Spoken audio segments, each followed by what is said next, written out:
There's a new single player game coming that's set in the world of Dead by Daylight. Today, I want to tell you what to expect and not expect from this game and my overall opinion of what we know so far. Now, that may not be a lot, but I still want to kind of reference a blog that IGN did with some of the creative forces behind this game. And so I'm going to tell you what I think about it. And of course, I want to hear from y'all. What are you expecting from this game? Are you excited about it? Let me know all those things down below. And if you like what I do, consider subscribing. Let's go ahead and get into it. So, like I said, IGN sat down with Supermassive, creative director of Dead by Daylight, and Behavior to give us some more insight into what this game will be. Now, it's called The Casting of Frank Stone, and like I said, it's set inside the Dead by Daylight world, but we really need to look at Supermassive to get a better idea of what will this game be like. And, if you're familiar with Until Dawn and The Quarry, you get a pretty good idea. The interesting part about this, and what I'm really excited about, because I'll be honest with you, man, Dead by Daylight is a good game. They've done a lot of really good things to keep their game relevant. The Quarry and Until Dawn are not my favorite games. Now, let me go ahead and say, I appreciate what they've done for horror in general. It's kind of like taking a cookie cutter 80s slasher and throwing it into an interactive game, but it's almost like watching a movie where you play the character with fixed camera angles and stuff like that, and the decisions you make is how that movie turns out. And I never was able to get into them and really enjoy those games. So what I'm hoping, and from what I see in this blog, it looks like this may be the case, they're going to take elements from the previous games, but tonally they said it's actually going to be different. So I know that they can tell a story. Until Dawn and The Quarry were fantastic stories. I just didn't like the way the games played. So if we get that same level of storytelling with a third or even a first person perspective from Dead by Daylight, probably a third person, I would imagine, that makes me really excited. Now, this game is not any kind of asymmetrical experience. And so if you're expecting PvP and all that kind of stuff, you're not going to get it. But what we will get is 4 brand new characters from the Dead by Daylight universe. They said they did this because they don't want to take anything away from existing characters, but they also want to have the creative freedom to mold their new characters in any direction they want. Now, we're exploring Cedar Hills, which is set in Oregon. And so one interesting thing, because Frank Stone is our serial killer. He's the one we're investigating and or trying to stop, however that plays out.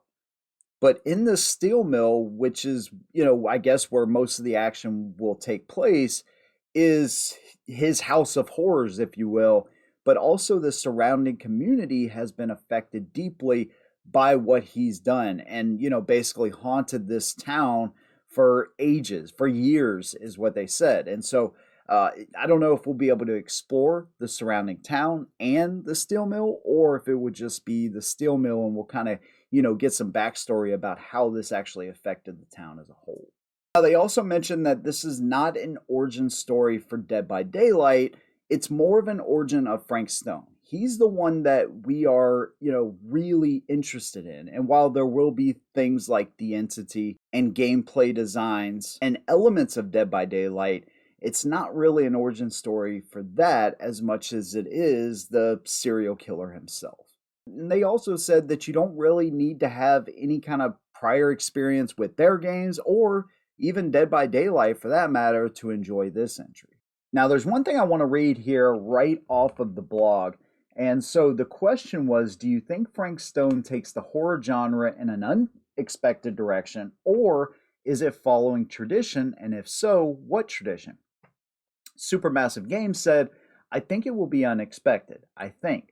One of the things we try to do often when we tell our stories is to subvert horror values. I think this is probably a slightly more of its age narrative than some of our other games, which tend to lean into key standards and tropes of horror. I'd like to say we mess with that more here. And in the question right below it, they said, one of the quotes is, and then we're just going to really mess with you. We're going to take you where you don't expect to go.